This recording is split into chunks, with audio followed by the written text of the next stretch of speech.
Assalamualaikum warahmatullahi wabarakatuh. Waalaikumsalam. Alhamdulillahirrahmanirrahim. Segala puji bagi Allah, yang mana kita pagi ini telah diberikan nikmat sehat walafiat, nikmat sempat, juga nikmat untuk mengadakan pengajian pagi ini.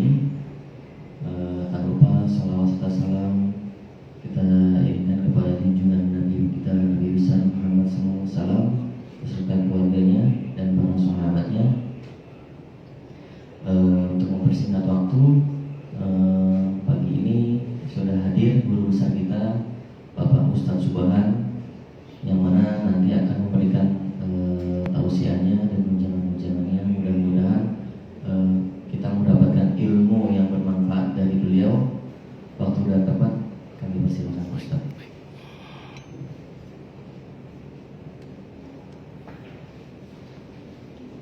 Assalamualaikum warahmatullahi wabarakatuh. Bismillahirrahmanirrahim. Alhamdulillahirabbil alamin wa bihi nasta'inu ala umurid dunya waddin. Wassalatu wassalamu ala asyrafil anbiya'i wal mursalin sayyidina wa habibina wa syafi'ina wa qurrati a'yunina wa maulana Muhammadin wa ala alihi wa ashabihi wa dzurriyyatihi ajma'in. Amma ba'du. Asyhadu an la ilaha illallah wa asyhadu anna Muhammadar Rasulullah wa ufawwidhu amri ilallah innallaha basirun bil ibad. Hasbiyallahu la ilaha illa huwa alaihi tawakkaltu wa huwa rabbul arsyil azim. Qala Allah ta'ala fi kitabihil karim hikayatan an nabiyillahi Musa alaihi salam, Rabbi syrah li sadri wa yassir li amri wahlul 'uqdatam min lisani yafqahu qawli. Para alim, para asatid, para asatidah, para bapak dan ibu sekalian, hafizani wa hafizakumullah, bil khusus Bapak Pincah, lupa namanya saya, Bapak Asri, yang semoga beliau beserta pekerja dari yang lainnya semoga selalu dalam naungan rahmat, barokah, perlindungan serta bimbingan Allah Subhanahu wa taala. Amin Allahumma amin insyaallah. Allahumma inna nas'aluka ilman nafi'a wa rizqan thayyiba wa amalan mutaqabbala wa fatahallahu lana futuhal arifin. Allahumma inna na'udzubika min ilmin la yanfa'u wa amalin la yurfa' wa qalbin la yakhsha' wa du'a'i la yusma'. Allahumma ati anfusana taqwaha wa zakkiha anta khairu man zakkaha anta waliyuha wa maulaha. Amin Allahumma amin insyaallah. Bapak Ibu sekalian, hafizani wa hafizakumullah.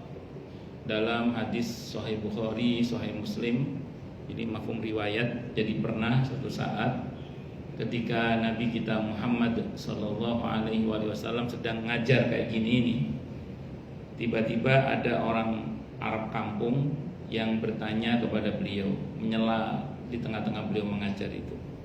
Kata orang itu, mata sa'ah, kapan kiamat wahai Rasulullah? Nabi seperti biasa kalau sedang ngajar, kalau di sela begitu beliau tetap melanjutkan materinya sampai titik gitu ya. Baru kemudian beliau bertanya. Karena kalau ilmu itu kalau dipotong di tengah jalan ngerinya salah paham. Makanya beliau sampai titik gitu, baru beliau bertanya. Manis sa'il, tadi siapa yang bertanya? Saya Rasulullah, kata si Badui, kata si orang kampung tadi itu. Terus Nabi balik bertanya, orang tadi kan bertanya. Nabi balik bertanya, Mada a'dat talaha, apa yang telah kamu persiapkan? Kok kamu nanya kiamat? Jadi apa yang telah kamu persiapkan? Kok kamu nanya kiamat? Ini ada beberapa hal yang penting untuk kita perhatikan, bahwa kapan kiamat itu sengaja memang tidak Allah beritahukan kepada, bahkan kepada nabinya Muhammad sallallahu alaihi wasallam. Apa-apa yang Allah tidak beritahukan itu berarti nggak penting gitu. Jadi kapan kiamat itu nggak penting gitu maksudnya. Nabi balik bertanya, apa yang kamu persiapkan? Nah, berarti yang penting itu persiapan menghadapi kiamat. Jadi kapan kiamat itu nggak penting. Yang penting adalah persiapan menghadapi kiamat. Itu yang penting. Bahkan kalau ulama-ulama belakangan itu kalau ditanya tentang kiamat kubro ya, itu biasanya ngomong gini, sudahlah nggak usah nanya malaikat, nggak usah nanya kiamat kubro. Karena orang yang ada imannya dalam hatinya nggak akan mendapati kiamat kubro itu. Jadi orang yang di dalam hatinya ada iman itu menjelang hari kiamat mati duluan. Jadi nggak ngalami kiamat yang huru hara guncangan mati, itu nggak ngalami. Orang beriman itu nggak ngalami. Kata ulama belakangan tuh seringkali mengatakan gini, daripada kamu mikir kiamat kubro yang kamu nggak akan ngalami, orang beriman tidak akan mengalami itu, mending kamu persiapan menghadapi kiamat sughro saja. Karena kalau kiamat sughro itu pasti semua mengalami. Kiamat sughro itu apa? Kematian. Jadi semua kita pasti akan mengalami kiamat sughro. Kalau kiamat kubro tidak semua mengalami, karena dijamin orang yang beriman, orang yang di hatinya ada imannya itu tidak akan mengalami kiamat kubro. Singkat kata singkat cerita, ketika ditanya oleh Nabi Aukamakal, apa yang telah kamu persiapkan? Kok kamu nanya kiamat itu loh? Maka orang tadi menjawab, la syai', tidak ada ya Rasulullah, illa anni uhibbullaha wa rasulah. Selain dari saya ini cinta kepada Allah dan kepada Rasulnya Muhammad sallallahu alaihi wasallam. Jadi orang ini untuk menghadapi kiamat itu punya modal cinta kepada Allah dan cinta kepada Rasulullah Muhammad sallallahu alaihi wasallam. Maka kemudian Nabi bersabda, anta ma'aman ahbabta. Kalau begitu nanti kamu akan bersama dengan siapa kamu cinta. Di hadis yang lain, almar'u ma'aman ahabba. Seseorang itu kan bersama dengan siapa dia cinta. Artinya kalau kita mencintai Allah dan Rasulnya Muhammad sallallahu alaihi wasallam, maka kita punya kans besar untuk satu rombongan nanti bersama dengan di bawah rombongan Nabi kita Muhammad sallallahu alaihi wasallam. Karena nanti masuk surga itu pakai rombongan. Allah bilang dalam surah Az-Zumar, wasiqal ladzina taqaw rabbahum ilal jannati zumar. Dan digiring masuk surga orang-orang yang bertakwa kepada Tuhan mereka itu dengan rombongan-rombongannya. Kalau kita misalnya mau masuk surga sendirian, pertanyaannya kita punya ongkos berapa? Karena surga itu mahal kata Nabi Aukamakal. Makanya harus bareng-bareng rombongan. Nah, harapan kita dengan bermodal cinta itu, kita punya tiket untuk satu rombongan dengan di bawah rombongan Nabi besar Muhammad sallallahu alaihi wasallam. Tentu kalau kita bicara cinta itu tidak cukup hanya diucapkan. Karena kalau kemudian hanya sebatas diucapkan, semua orang juga bisa. Itulah kenapa ketika ada seorang ulama ditanya, kenapa setiap kali ada orang yang mengatakan beriman itu diuji? Ya supaya agar tidak sembarang orang mengatakan beriman, dan karenanya kemudian dia lantas tidak ada pembuktiannya. Justru ujian itu bagian dari pembuktian apakah dia betul-betul seperti yang dia katakan atau pura-pura gitu. Makanya sikap orang munafik dan orang beriman sejati ketika diuji itu berbeda. Itu sangat berbeda. Nah, dalam hal cinta juga sama. Kalau cinta itu tidak diuji, maka dan tidak dibuktikan, maka itu cinta gombal gitu. Maka ketika kita mengaku cinta kepada Nabi kita Muhammad sallallahu alaihi wasallam, maka cinta itu harus dibuktikan. Pertanyaannya, bagaimana cara membuktikan cinta kita kepada Nabi kita Muhammad sallallahu alaihi wasallam? Ini paling tidak saja ya, sesampai-sampainya ya. Kalau nggak sampai nanti kita sampaikan di pertemuan yang akan datang insyaallah. Yang pertama, bikasrati dzikrin Nabi, bikasrati salawati alaihi. Dengan cara memperbanyak menyebut dan mengingat Nabi kita Muhammad sallallahu alaihi wasallam, dengan cara memperbanyak bersolawat untuk Nabi kita Muhammad sallallahu alaihi wasallam. Ada satu maqalah yang mengatakan, man ahabba syai'an kasura dzikru. Siapa yang mencintai sesuatu, dia akan banyak menyebut dan mengingat sesuatu itu. Jadi saya ulang, siapa yang mencintai sesuatu, maka dia akan banyak menyebut dan mengingat sesuatu itu. Maka sudah sepatutnya kalau kita mengaku cinta kepada Nabi kita Muhammad sallallahu alaihi wasallam, harusnya ringan lisan dan hati kita untuk menyebut dan mengingat Nabi kita Muhammad sallallahu alaihi wasallam dengan memperbanyak bersolawat untuk Nabi kita Muhammad Sallallahu Alaihi Wasallam. Karena siapa yang mencintai sesuatu, dia akan banyak menyebut dan mengingat sesuatu itu.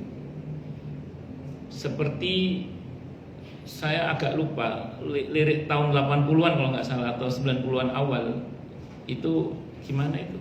Mau makan ingat kamu, mau tidur ingat kamu, itu lagunya siapa itu saya lupa. Dina Mariana atau siapa itu lupa saya.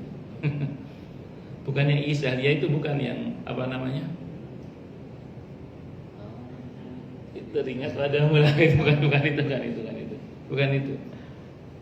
Tapi singkat kata singkat cerita, ya memang orang jatuh cinta itu begitu memang.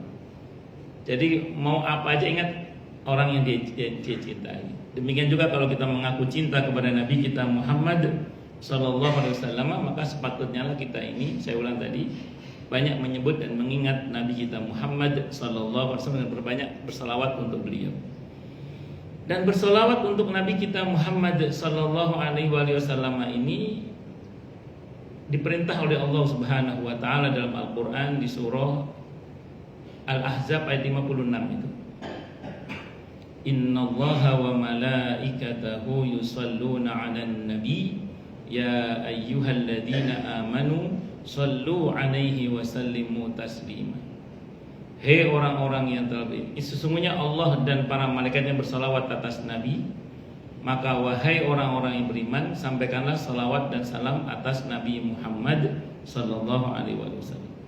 Ini perlu digarisbawahi ya, bahwa bersalawat ini perintah Allah, bukan permintaan Nabi kita Muhammad sallallahu alaihi wasallam. Karena ada yang mengatakan begini, wahai kaum muslimin, bagaimana mungkin kalian berharap syafaat Nabi kalian, sementara Nabi kalian saja masih minta kalian doakan. Catat baik-baik, Nabi tidak meminta dalam hal ini, tapi ini perintah Allah.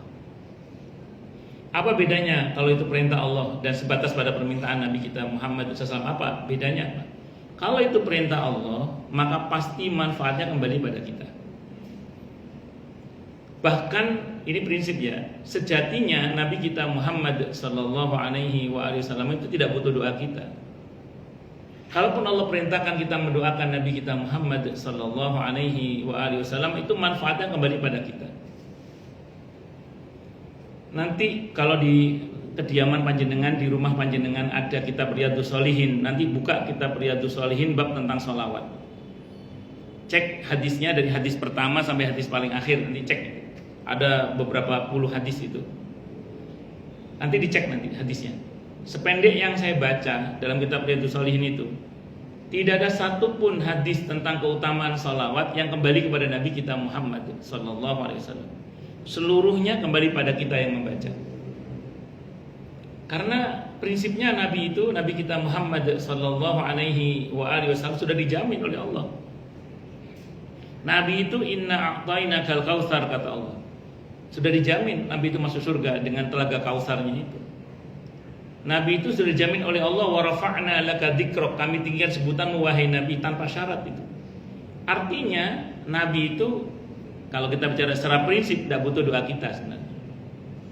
Tapi kenapa kita diperintah untuk mendoakan Nabi kita Muhammad Sallallahu Alaihi Wasallam? Saya ulang, manfaatnya kembali pada kita. Karena setiap perintah Allah itu manfaatnya kembali pada kita. Faman ya'mal mithqala dzarratin khairan yara, wa may ya'mal mithqala dzarratin syarran yara. Maka nanti silakan baca dalam kitab Riyadhus itu. Ada satu hadis misalnya gini ya. Man shalla alayya salatan wahidah sallallahu alaihi biha asyra. Siapa yang bersalawat sekali kepadaku, kata Nabi, dia akan diberi salawat oleh Allah 10 kali, dibalas dengan 10 kali salawat. Salawat dari Allah untuk hambanya itu maknanya sebagian ulama mengatakan rahmat, ta'zim, maghfirah. Artinya apa? Kalau kita sekali bersalawat untuk Nabi kita Muhammad SAW, dibalas oleh Allah dengan 10 salawat, berarti kita dirahmati, dimuliakan, diampuni oleh Allah. Dan itu 10 kali lipatnya, minimal itu. Bahkan kata para ulama 10 kali itu untuk orang yang salawatnya ngasal. Kalau salawatnya lebih sungguh-sungguh, lebih lagi nanti kelipatan balasan dari Allah untuk salawatnya itu. Dalam kitab Riyadhus Shalihin itu juga ada sebuah hadis riwayat At-Tirmidzi dari Abdullah bin Mas'ud radhiyallahu anhu, hadisnya hadis hasan. Nabi kita Muhammad sallallahu alaihi wasallam bersabda, "Aulan nasi bi yaumal qiyamati aktsaruhum alayya salatan." Paling utama-utamanya manusia di sisi pada hari kiamat nanti adalah yang paling banyak bersalawat kepada. Jadi kalau kita ingin dekat posisinya dengan Nabi kita Muhammad sallallahu alaihi wasallam berarti masuk surga insyaallah, maka berbanyak bersalawat untuk Nabi kita Muhammad sallallahu alaihi wasallam. Bahkan dalam hadis Ubay bin Ka'ab radhiyallahu an, ketika beliau semalam suntuk bersalawat untuk Nabi kita Muhammad SAW, Nabi bersabda aukamakal, idan kalau begitu tuqdo hajatuk wa yufahammuk wa yufaru laka dambuk aukamakal. Kalau begitu akan dipenuhi hajatmu, akan dicukupkan kesedihanmu, gak sedih lagi, dan diampuni dosa-dosamu. Maka kalau kita ada hajat-hajat yang berat, kalau kita sekiranya ada hal yang sumpek bikin kita sedih, ada hal-hal yang buat kita ini khawatir dan macam-macam, diantaranya perbanyak baca bersolawat untuk Nabi kita Muhammad sallallahu alaihi wasallam. Jadi manfaatnya kembali pada kita semua. Saya kira ini yang bisa saya sampaikan, dan mohon maaf untuk keterlambatan saya tadi. Keluar masuk Harapan Indah muwajjad pakai dal, luar biasa. Padahal masih belum jam 7 itu udah macetnya luar biasa. Nggih, parah. Monggo silakan yang mau tanya, protes, marah boleh silakan.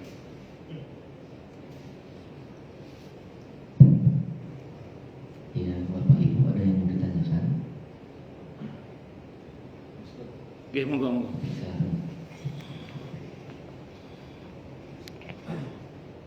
Assalamualaikum warahmatullahi wabarakatuh. Waalaikumsalam warahmatullahi wabarakatuh. Pak Ustadz mau bertanya, tadi diperintahkan oleh Allah kan kita untuk selalu bersolawat kepada Nabi kita ya Pak. Betul. Ada beberapa jenis solawatkah Pak Ustadz? Pertanyaan itu. Kemudian yang kedua, yang mana yang disukai Allah solawatnya itu Pak? Bagus. Terima kasih Pak Ustadz. Assalamualaikum Warahmatullahi wabarakatuh. Pertama saya ingin sampaikan dulu ya, ada sebagian orang itu yang membatasi sholawat itu hanya sebatas yang diajarkan oleh Nabi kita Muhammad sallallahu alaihi wasallam. Padahal di masa Nabi masih hidup saja itu ada sudah beberapa redaksi sholawat yang itu Nabi tidak ajarkan dan itu disyariatkan. Nah, yang penting bersolawat itu intinya satu, bahwa kita itu menyampaikan sholawat dan salam untuk Nabi kita Muhammad sallallahu alaihi wasallam. Maka nanti dalam beberapa riwayat ada sholawatnya Abu Bakar As-Siddiq radhiyallahu, ada sholawat Imam Syafi'i, ada sholawat Imam Bukhari, itu ada sendiri. Nah, bahkan Nabi punya satu tim untuk membuat syair guna membantah tuduhan dari orang-orang kafir kepada Nabi kita Muhammad SAW dengan syair-syair. Ini juga pujian-pujian dan salawat untuk Nabi kita Muhammad sallallahu alaihi wasallam. Di antaranya adalah Hasan ibn Thabit radhiyallahu anhu. Nah, salawat yang paling pendek, Pak. Nah, salawat yang paling pendek, ini yang paling gampang ini. Salawatnya malaikat Jibril. Sallallahu alaihi Muhammad, sallallahu alaihi Muhammad, sallallahu alaihi Muhammad. Itu salawat paling pendek. Monggo silakan. Itu salawat yang malaikat Jibril ajarkan kepada Nabi Adam sebagai mahar untuk menikahi Siti Hawa alaihissalam. Dan itu diajarkan oleh Nabi kita Muhammad sallallahu alaihi wasallam sebagai salawat Jibril namanya. Sallallahu alaihi Muhammad atau kamakal salawat Jibril sallallahu alaihi Muhammad sallallahu alaihi Muhammad. Kalau Bapak pengen salawat yang paling bagus, salawat di tahiyat akhir, salawat Ibrahimiyah itu.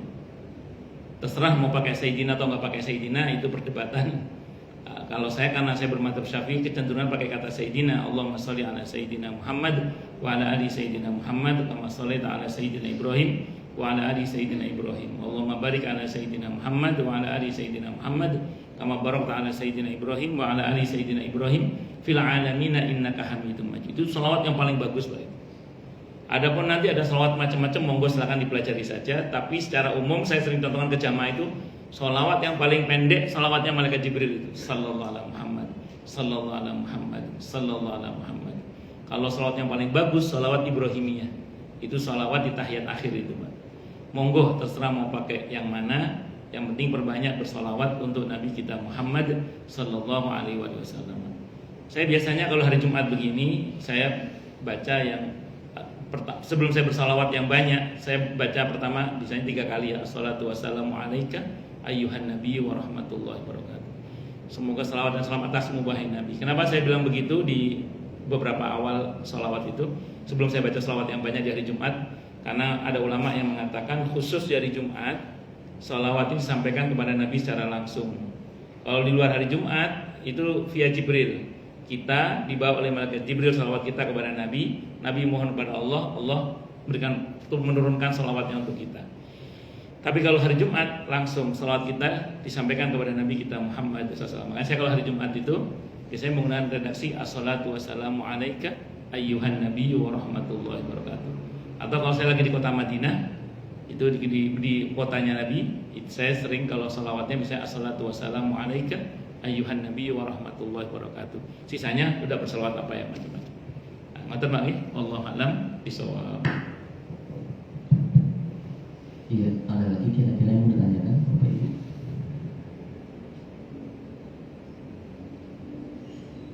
Jelas semua. Ngomong. Assalamualaikum warahmatullahi wabarakatuh. Waalaikumsalam warahmatullahi wabarakatuh. Izin bertanya Ustaz. Oke. Tadi kan dijelaskan bahwa kita nanti di surga itu akan bersama orang yang Kita cintai. Betul. Nah, mungkin ini bisa menjadi pencerahan buat kita semua. Banyak juga pertanyaan terkait kalau seorang suami mempunyai istri 1, 2, 3 atau 4 kan mereka kan berkumpul semuanya di surga. Iya. Nah, bagaimana dengan istri yang pada saat di dunia dia suami pertamanya meninggal, kemudian dia menikah lagi dengan suami kedua, bersama siapakah dia? Bagus. Dalam kitab At-Tadhkirah Imam Al-Qurtubi itu dikutip beberapa riwayat, dan riwayatnya ada yang mengatakan lemah, tapi karena jalurnya banyak dia bisa menjadi hasan li ghairihi. Jadi pernah suatu saat ada orang nanya kepada Nabi kita Muhammad SAW, ya Rasulullah, nanti saya dengan suami yang mana? Suami yang dulu atau suami yang sekarang? Kata Nabi, kamu akan bersama dengan yang paling kamu cintai. Di hadis yang lain, kamu akan bersama dengan yang paling baik kepada kamu. Sebenarnya nggak usah dipertentangkan, karena dua-duanya saya pikir umumnya orang yang paling baik, yang paling dicintai. Jadi ibu-ibu menang milih nanti kalau misalnya menikah. Dan mohon maaf ya, tidak benar ungkapan sebagian orang yang mengatakan jangan nikah lagi loh, nanti kamu nggak ketemu sama suamimu yang dulu. Enggak. Jadi masih bisa kalau memang yang suami yang kedua nggak soleh. Tapi kalau dua-duanya baik, sama-sama masuk surga, disuruh pilih nanti. Apakah mau pilih dengan suami yang pertama dulu atau suami yang kedua? Saya punya jamaah di Purnas 3. Sekarang suami yang ketiga nih. Yang pertama meninggal, yang kedua meninggal, yang ini lama ya. Yang meninggal. Nah, serem juga ya. Terus kemudian ya kali ini beliau nanya ke saya, boleh nggak usah tiga-tiganya? Dia nanya gitu ke saya, boleh nggak tiga-tiganya? Nanti saya di surga maunya sama 3 suami saya itu. Saya jawab, kalau satu wanita 3 laki-laki itu namanya pelacur, saya bilang gitu. Nah, di surga itu nggak ada pelacur. Satu, yang kedua, kalau sama ngeyel mau ketemu sama 3 suami itu, ini minta sama Allah, jangan minta sama saya, saya bilang gitu. Jadi begitu nggih, suruh milih nanti, suruh milih. Jadi saya ulang, tidak benar anggapan bahwa nanti kalau nikah lagi terus tidak ketemu sama suami yang pertama. Dan bagi yang suaminya cuma 1, jangan terus mengatakan begini, berarti nanti kita di surga sama suami itu lagi. Ya lo lagi misalnya. Enggak gitu juga. Nanti suami Anda dibuat oleh Allah jauh lebih ganteng. Suami-suaminya jauh lebih ganteng. Jadi enggak lo lagi insyaallah. Ngoten nggih, wallahu a'lam bishawab. Cukup dulu ya. Atau ada lagi? Mungkin ada tambahan lagi yang mau bertanya Bapak Ibu? Nggih, monggo. Boleh nambah ya Pak? Monggo. Dan saya cuma khawatir jangan mau kerja itu. Ada yang boleh bertanya Pak? Nggih, monggo. Gini, sekarang kan banyak yang saya suka dengar gitu ya, ada orang atau banyak orang sekarang kalau mau melihat duniawi gitu ya, atau mau memiliki barang, udah sholawatin aja dulu. Nah, gitu. Itu gimana Pak Ustaz? Bagus. Jadi saya mau terangkan dulu gini ya. Sebenarnya tidak ada yang salah dengan kalimat itu asal tujuannya adalah akhirat. Maksud saya gini, Maaf ya, siapa sih orang yang nggak punya hajat? Siapa sih yang nggak punya keinginan? Nah, di antara amalan, kalau menurut yang punya syariat Allah dan Rasulnya Muhammad SAW, di antara amalan yang bisa menyebabkan seseorang itu mendapatkan hajatnya itu di antaranya memperbanyak bersolawat. Cuman kemudian kalimat itu seolah-olah merendahkan nilai solawat, seolah-olah bahwa solawat itu hanya untuk orientasi duniawi ansih. Nah, itu memang salah kemudian kalau hanya orientasi duniawi ansih. Itu sebagaimana orang yang Allah tegur di dalam Al-Quran terkait ketika dia haji, orientasinya duniawi ansih. Ketika dia berdoa Rabbana atina fid dunya, kata Allah wa malau fil akhirat min khalaq. Kalau kamu orientasinya duniawi tok, akhirat gak dapat apa-apa kamu, kata Allah. Allah terus lanjutkan kan, Mbok ya kalau bahasa kita, Mbok ya Rabbana atina fid dunya hasanah wa fil akhirati hasanah wa qina adzabannar. Maka misalnya bapak saya kita ada hajat tentang rumah, tentang mobil atau apa, itu dalam hati kita jangan semata-mata materi rumahnya, materi mobilnya. Tapi bagaimana dengan rumah itu kita bisa beribadah lebih tenang sehingga tidak perlu pindah-pindah kontrakan misalnya. Dengan rumah itu kita, dengan mobil itu kita bisa menjadi lebih nyaman kemana saja untuk diantara untuk bersilaturahmi. Jadi ada orientasi ukhrawi. Nah, dan saya ulang, memang faktanya spiritual kita kan bertingkat. Faktanya ada beberapa yang mendekat kepada Allah sambil bawa proposalnya banyak sekali. Dan susah-susah saja, silakan, tidak ada masalah. Nah, tapi ya gitu, orientasinya jangan duniawi ansih. Nah, saya ulang, yang menjadi masalah dari statement itu seringkali adalah seolah-olah harga salawat itu kok murah banget, hanya semurah materi atau duniawi yang dia maksud itu. Jangan selawatin aja, gitu kan, gitu. Padahal itu tidak sesederhana itu sebenarnya. Tapi bagaimana kita melangitkan niat kita, tidak hanya sebatas pada duniawi ansih. Walaupun boleh kita punya harapan duniawi seperti itu, karena memang mohon maaf faktanya sebagian kita masih di pada level itu. Saya kira itu. Wallahu a'lam bishawab. Ya. Ada lagi kira-kira pertanyaannya? Mungkin kalau tidak ada, izin Pak Ustadz, kita akhiri pengajian Jumat ini.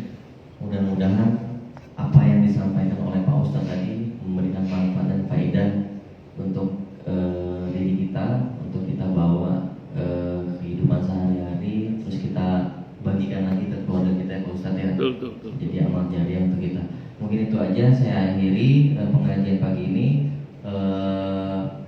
Untuk penutupannya di doa untuk dari Pak Ustadz. Baik.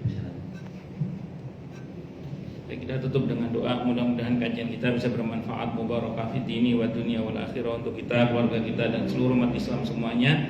Dan mudah-mudahan kita semua dijadikan oleh Allah sebagai orang-orang yang sukses dunia akhirat, selamat dunia akhirat, bahagia dunia akhirat, dan dipermudah setiap urusan kita oleh Allah fid dini wa dunya wal akhirah. Semoga Allah limpahkan hidayah selalu untuk kita, semoga Allah tingkatkan selalu hidayah untuk kita, dan semoga Allah berikan hidayah untuk siapapun yang melihat kita. Subhanakallahumma bihamdika asyhadu an la ilaha illa anta astaghfiruka wa atubu ilaik. Sallallahu alaihi Muhammad wa ala alihi wa sahbihi wasallam. Saya mohon maaf. Wassalamualaikum warahmatullahi wabarakatuh.